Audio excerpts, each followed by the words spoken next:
9월의 주제가 양선인데요. 선하다는 것이 무엇입니까?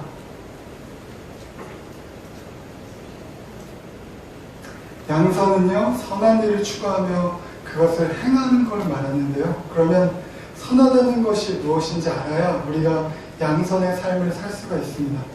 더욱이 양선은요, 선하긴 선한데 그냥 선한 게 아니라요, 하나님의 선하심을 닮은 선한 성품을 얘기하는 것입니다. 그러므로 우리가 하나님의 선하심이 무엇인지를 알아야 양선이 무엇인지를 알 수 있습니다. 오늘은 하나님의 선하심이 무엇인지를 엘리 제사장 집안의 사건을 통해서 한번 알아보도록 하겠습니다. 사무엘서를 오늘 우리가 함께 봤는데요. 사무엘서의 주인공은 사무엘입니다. 그러나 오늘 본문에서 사무엘은 엘리 집안의 그 저주를 전달하는 하나님의 심부름꾼에 불과하거든요. 엑스트라예요. 사실 오늘 본문은요, 엘리를 주인공으로 봐야 더 깊은 깨달음을 얻을 수 있습니다. 그 엘리 제사장은 누구냐? 한나가 통곡하면서 기도하는 것을 보고 술에 취했다고 생각했던 바로 그 제사장입니다. 사무엘상 3장 1절을 보면요, 아이 사무엘이 엘리 앞에서 여호와를 섬길 때에는 여호와의 말씀이 희귀하여 이상이 흔히 보이지 않았더라라고 기록되어 있습니다. 당시 하나님의 말씀이 희귀했대요. 이상이 보이지 않았대요. 지금하고 똑같습니다. 영적으로 암흑시대입니다. 그러니까 제사장이라는 사람이 한 여인이 대성통곡하고 있을 때 기도하는 것인지 술에 취한 것인지 술주정, 그래서 성전까지 흘러들어와서 술주정하는 것인지 분별하지 못할 정도로 이 제사장의 판단력도 흐렸을 수 있지만 사실 그것보다 길거리에 술에 취한 사람들이 널렸단 말이에요. 대낮에. 이렇게 어두운 시대에는 제사장의 역할이 더욱 중요합니다. 사람들이 바른 길 가게 해야 할 책임이 제사장에게 있기 때문입니다. 그런데 그 엘리의 두 아들 홈리와 비느하스도 아버지의 뒤를 이어 제사장 직분을 가지고 있었거든요. 근데 아주 몹쓸 사람들이었습니다. 사무엘상 2장 12절에 의하면 그들이 행실이 나빠 여호와를 알지 못하더라라고 기록되어 있습니다. 제사장인데 여호와를 알지 못했대요. 그들이 제사에 쓸 고기를 제 마음대로 취할 뿐만 아니라 회막문에서 수종드는 여인들과 동침하는 큰 악행을 저질렀습니다. 그들의 악행이 온 이스라엘에 퍼졌고 엘리도 그것을 알고 있었습니다. 이 시대상에 일어난 그 여러 가지 서론적인 이야기가 나온 이후에 아주 유명한 이야기가 이제 3장부터 나옵니다. 어린 사무엘이 잠을 자고 있었습니다. 그 이상히 희귀한 시대에 하나님께서 사무엘을 부르신 거예요. 대단한 일입니다. 사무엘아 사무엘아 부르시는데 3장 7절을 보면요, 사무엘이 아직 여호와를 알지 못한다고 나와 있습니다.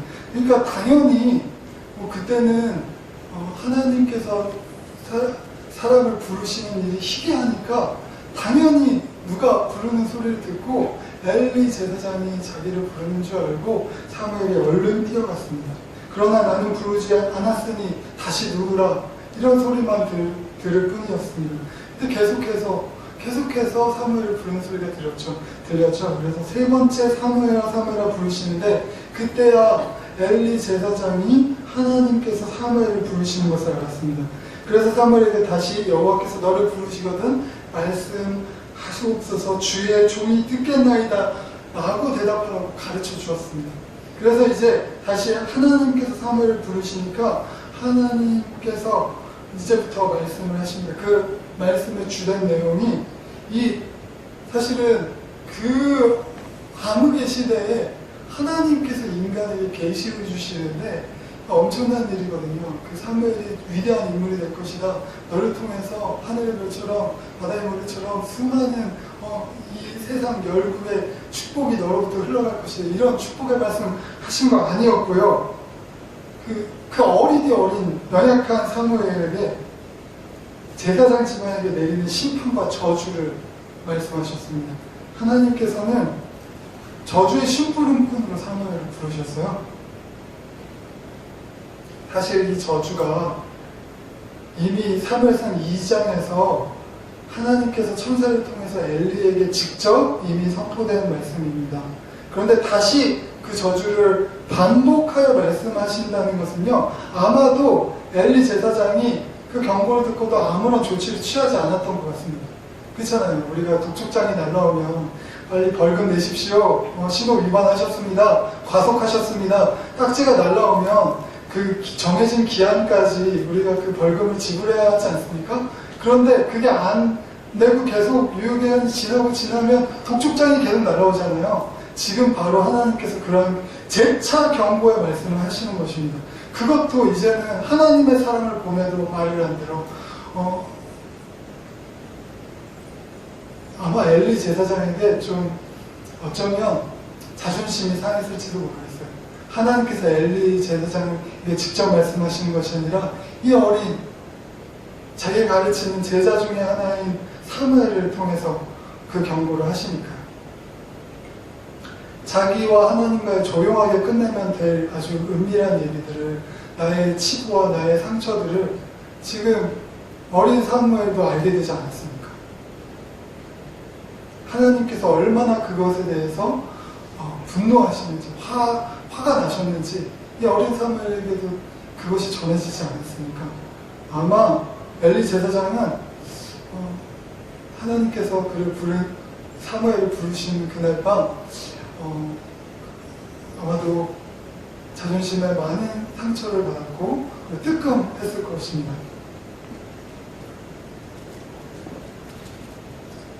사무엘은 그래서 엘리 제사장이 그 말을 할 수가 없었어요.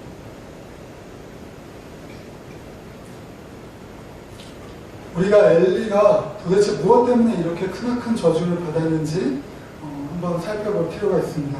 본문의 엘리의 죄는요, 13절에 분명히 나와 있습니다. 그의 아는 죄악을 인하니라. 그렇습니다. 그토록 큰 저주를 받은 원인은요, 이미 아는 죄악 때문이었습니다. 하나님의 사람이 그에게 이미 경고된 바가 있고 여러 번 그 자신의 양심이 자기 자신에게 찔렸던 그 죄악입니다. 만일 우리도 스스로 잘 아는 죄악이 있다면 우리의 죄악이 얼마나 큰 것이고 우리가 받을 형벌 또한 얼마나 극심한 것이 되겠는지 이 엘리 제사장의 이야기를 통해서 우리가 마음에 새겼으면 좋겠습니다. 그리고 이 엘리 제사장의 이 죄악이 지금도 계속해서 되풀이되고 있기 때문입니다.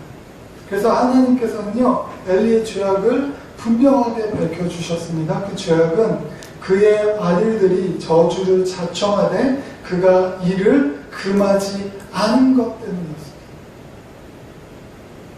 아니, 엘리가 그의 노여움을 아들들에게 나타내 보였다면 그 정도까지 잘못되지는 않았을 것입니다. 물론 사무엘상 2장에 보면요, 엘리는 그의 아들들 나무라기를 나무랐습니다. 그리 하지 말라. 내 아들들아, 내 사랑하는 아들들아, 그리 하지 말라. 얼르고 타일르고. 그러나 엘리는 그의 아들들의 죄에 대해서 벌하지 않았고요. 아버지로서 그리고 대제사장과 사사로서 마땅히 그들에게 벌을 주고 그들의 직분을 심지어는 빼앗아서라도 그들의 악행을 막았어야 됐거든요. 그런데 그러지 않았습니다. 묵인한 겁니다. 그냥 봐준 겁니다. 엘리 입장에서는 어쩌면 억울할 수도 있겠습니다. 자기 자신이 잘못한 것도 아니고 그의 아들들의 문제인데 엘리에게 이런 큰 저주를 내리신다니. 게다가 노력 안 한 것도 아니고 타일러보고 노력을 하긴 했습니다. 사랑의 말로. 그러나 하나님께서는 이 모든 성경을 통해 이런 경우에 어김없이 유죄 판정을 내리십니다. 선한 사마리아인의 비유를 한번 생각해 보십시오. 예수님께서는 강도 만난 사람을 돕지 않고 지나간 이들은 강도 만난 사람을 죽게 방치한 죄인임을 비유를 통해서 말씀해 주셨습니다. 다른 사람들의 죄를 멈출 수 있는 힘이 있는데 그것을 멈추지 않은 사람들은 죄악을 묵인하는 것과 죄악을 찬성하는 것과 마찬가지의 결과를 낳습니다. 악이 악을 낳는 것입니다. 따라서 형벌을 함께 받아야 한다고 성경은 가르칩니다. 세상의 법도 선한 사람 사마리아인의 비유를 존경해서 그것을 따라가려고 합니다. 그런데 하물며 우리 하나님을 믿는 그리스도인들은 그보다 더한 자기 자신의 하나님과 자기에 대해서 더 엄한 기준을 가져야 하지 않겠습니까? 경고를 하나님께서 계속하신다는 것은 돌아오라는 사인입니다. 다른 길을 가라는 하나님의 사인인 것입니다.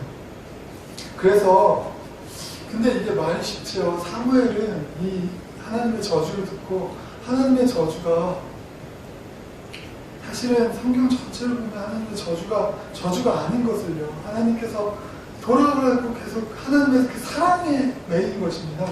근데 이 어린 사무엘은 너무나 무거운 짐이었어요. 여러 가지, 5만 가지 감정이 교차했을 것입니다. 그래서 15절에 보면 그가 아침까지 누워있었다고 합니다. 아침까지 잤다가 나왔다고 하지 않고 누워있었대요. 잠이 왔겠습니까? 하나님의 음성을 들은 것도 기가 막힌 노릇인데 그 아무개 시대에 그 자기보다 하늘 같은 스승에게 가서 저주를 품고 당신의 대가 끊길 것이고 당신의 그 가문이 멸망할 것입니다. 이런 저주를 어떻게 퍼붓습니까?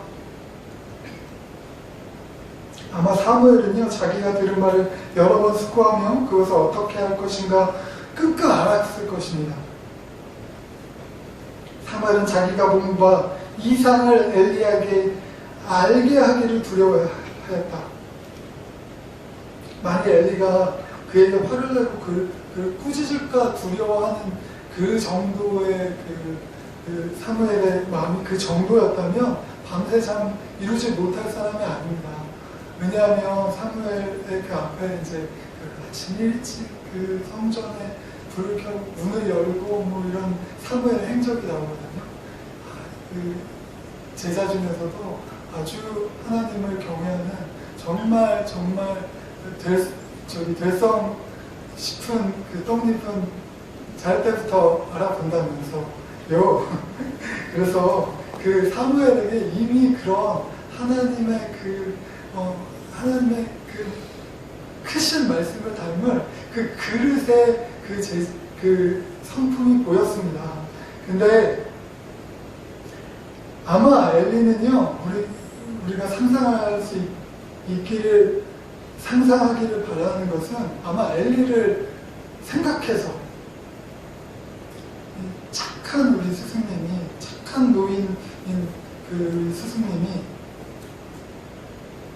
근심하고 괴로워할까봐 아마 끙끙 앓았을 거라고 우리가 생각해 볼 수 있습니다. 그가 그 말을 또 엘리를 여러 번 깨웠잖아요. 그래서 그 하나님의 이상을 듣고 바로 가서 얘기한 것도 아니고요. 아침까지 누워 있었다는 것은 만약에 그 이상을 딱 듣고 엘리에게 바로 가서 그것을 아주 자연스럽게 하나님께서 이런 말씀하셨습니다라고 말했다면 그는 그 하나님의 음성을 들은 걸 이제 제사장이 될 사람으로서 자랑스럽게 여기서 그런 이제 오히려 엘리를 좀 무시하고 그런 자기를 자랑하고자 자기를 높이고자 그 바로 이야기할 수도 있었을 것입니다. 근데 그렇게 하지 않고 아침까지 끙끙 아마 엘리도 여러 번 깨웠기 때문에 잠을 설쳤을 거예요. 차라리 바로 일찍 가서 하나님이 어떤 말씀을 사무엘에게 하시는구나 이런 생각 때문에 엘리도 아마 잠을 잘 이루지 못했을 것이라고 우리가 쉽게 생각할 수 있습니다. 그런데 아침까지 계속 고민을 한 거예요.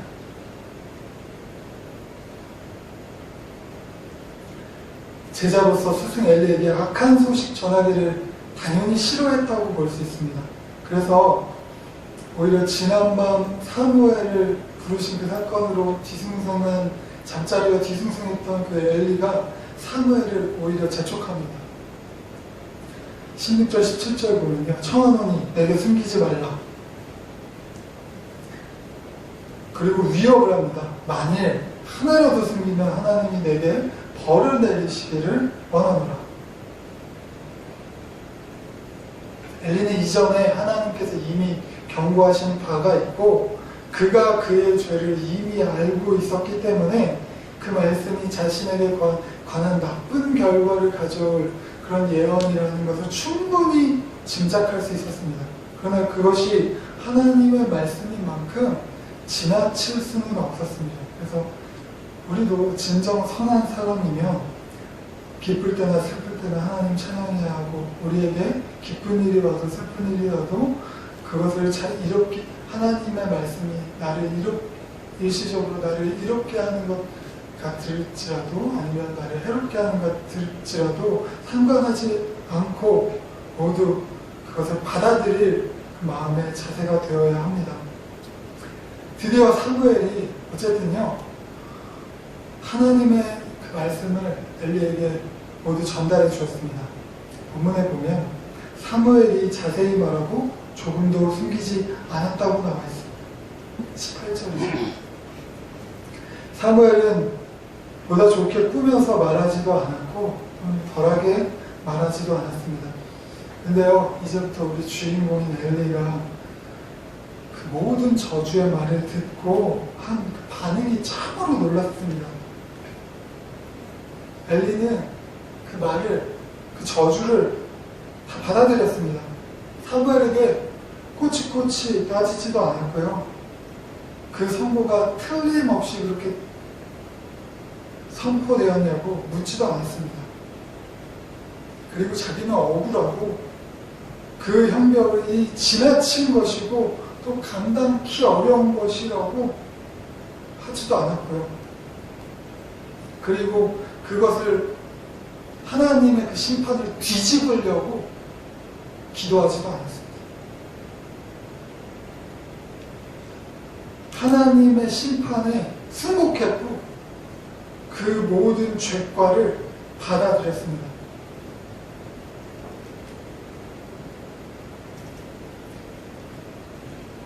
왜냐하면 자기 집안의 죄악을 정말 너무 잘 알고 있었기 때문입니다. 자기 죄를 잘 아는 것이 진짜 신앙입니다. 자기 죄를 모르는 사람은요, 신앙이 얕은 것입니다. 엘리가 이런 말을 남깁니다. 이는 여호와이시니 선하신 대로 하실 것이니라. 엄청난 진리가 담겨 있습니다. 그의 말을 아마 길게 풀면 이럴 것입니다. 나는 주님의 심판에 아무 할 말이 없다. 주님의 방법은 선하시며 주님이 하시는 일은 모두 거룩하시다. 따라서 주님의 뜻은 다 이루어져야 한다. 나에게 그것이 저주일지라도, 나에게 그것이 심판일지라도, 그것이 나의 가문의 멸망일지라도, 나는 하나님께 죄를 범하였으니 하나님의 노여움을 받아야 할 것이다. 우리도 이런 신앙 본받아야 됩니다. 이와 비슷한 이야기가 욥기에 나옵니다. 왜 하나님은 욥의 고난을 방치하십니까? 선하신 하나님, 의로우신 하나님 아니십니까? 선하다는 것이 무엇인지 정말 깊이 묵상해야 합니다. 선하다는 것은 단순히 착한 것을 말하는 것입니까? 그러면 착하다는 것이 무엇입니까? 욥은요, 욥기 전체를 보면 계속 욥이 항변하는 것은 내가 착한 사람이라는 겁니다. 하나님, 저는 착한 사람입니다. 친구들한테 나는 착한 사람입니다. 계속해서 이야기해요. 그런데 자신이 고난당하는 이유를 몰라서 그토록 괴로워했습니다. 몸이 상하고 자녀들이 사고를 당해 모두 죽고 아내가 떠나도 자신이 착하게 살았기 때문에 아무리 생각해도 이건 선하지 못한 일이라고 생각했고 하나님께서 선하지 않게 자기에게 대하신다고 생각했습니다. 그때 하나님께서 이렇게 말씀하세요. 욥기 38장 4절입니다. 내가 땅에 기초를 놓을 때 내가 어디 있었느냐. 하나님께서 동문서답하신 거 아닙니다. 선함의 기준을 다시 세우신 거예요. 하나님께서는 욥은 자기의 선함의 기준을 가지고 하나님께 항변했지만 하나님은 하나님의 선함의 기준이 따로 있으신 것입니다. 천지를 창조하신 전능하신 하나님께서 하시는 모든 일이 선한 일이신 줄 믿으시기 바랍니다. 하나님 당신이 곧 선함 그 자체이신 것입니다. 우리는 늘 우리 입장에서 선함을 생각합니다. 고대로부터 인간은요, 선함을 정의로운 것이라고 생각했습니다. 실제로 착한 사람들이 착하게 사는 것이 정의로운 사회입니다. 세계 각국의 정의의 여신상을 보면 사람들이 정의에 대해서 무엇이라고 생각하는지 알 수 있습니다. 한 손은 일반적으로 검을 가지고 있고 그 정의의 여신상을 보면요, 한 손은 공통적으로 가지고 있는 것이 있습니다. 저울을 들고 있어요. 우리나라 대법원에도 로비에 정의의 여신상이 있습니다. 한국형 그 정의의 여신상이 있는데요. 머리에는 이렇게 우리나라 갓 같은 걸 쓰고 그 다음에 한 손에는 책을 들고 있고 한 손에는 역시 저울을 들고 있습니다. 그거는요, 이 세계 모든 사람들이 공통적으로 정의가 무엇이냐, 착한 것이 무엇이냐, 바로 공평한 것이 착한 것이라고 인류가 이제까지 생각해왔다는 것입니다. 선하고 착한 세상의 필수 조건은 공평한 것이다. 욥도 똑같이 생각했습니다. 하나님, 이건 공평하지 못합니다. 하나님, 이건 정의롭지 못합니다. 하나님, 나는 착하게 살았는데. 그러나 하나님의 선하심은 인간의 정의와 공평을 뛰어넘는 것입니다. 이 세상은 절대로 완전히 정의로울 수 없습니다. 실제로 착한 사람들이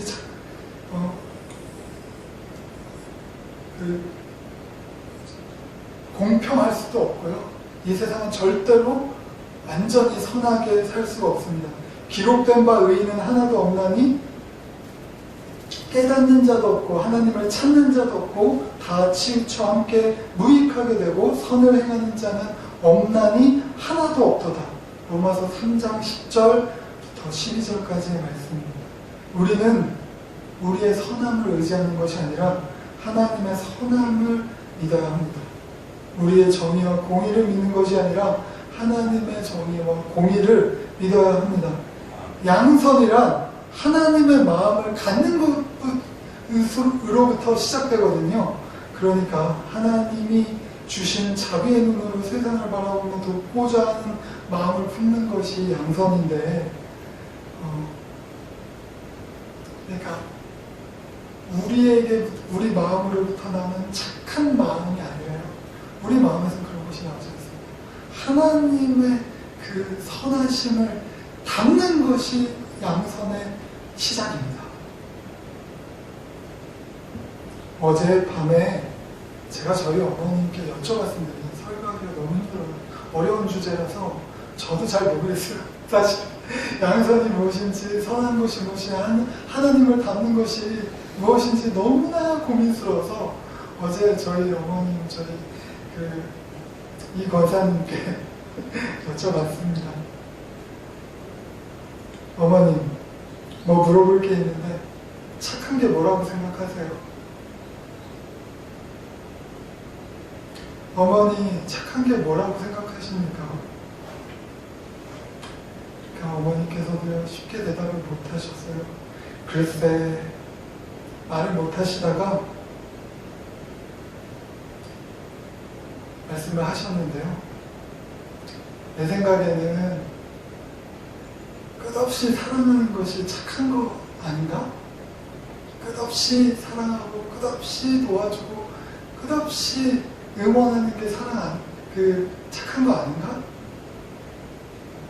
이렇게 얘기를 하시더라고요. 제가 어제 깊이 묵상을 하니까 그 말이 맞습니다. 하나님의 선하심은 공평하지 않습니다. 어느 한쪽이 끊임없이 자기를 내어주는 사랑을 해야 합니다. 자기를 다 바쳐 십자가에 못 박혀야 합니다. 이것이 하나님의 성품이요, 우리에게 원하시는 양선입니다. 이것을 깨달은 사람은 욥처럼 내가 모태에서 알몸으로 나왔사온즉 또한 알몸이 그리로 돌아갈지라 주신 이도 여호와시오 거두신 이도 여호와시니 여호와의 이름을 찬송받으실지이다 라고 고백할 것이고요. 엘리 제사장처럼 이는 여호와시니 선하신 대로 하실 것이니라 라고 고백할 것입니다. 우리가 이런 양선의 삶을 살기를 하나님께서 원하십니다. 할렐루야.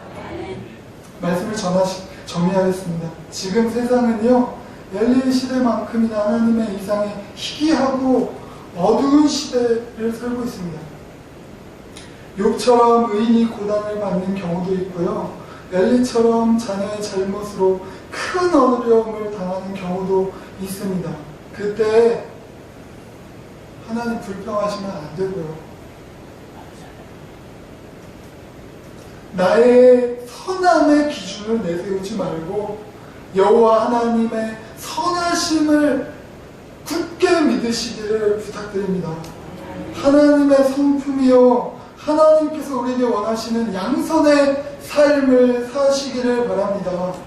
그러면 하나님의 뜻이 이 땅에서 이루어지고요, 우리의 생각을 뛰어넘는 하나님의 공의와 정의가 펼쳐지는 하나님의 선하신 계획이 우리 교회 가운데 이루어질 줄